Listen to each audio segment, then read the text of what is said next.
Now, in the middle of a deadly pandemic that has infected more than 10 million Americans, nearly 1 in every 32 Americans, often with devastating consequences to their health, these ideologues are once again trying to strip health coverage away from the American people.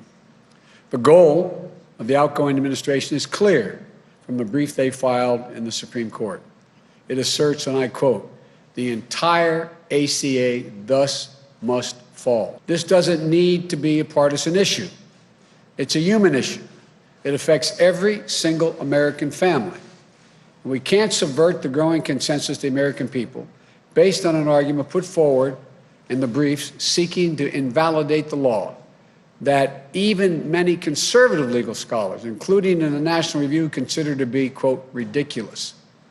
Let's be absolutely clear about what's at stake. The consequences of the Trump administration's argument are not academic or an abstraction.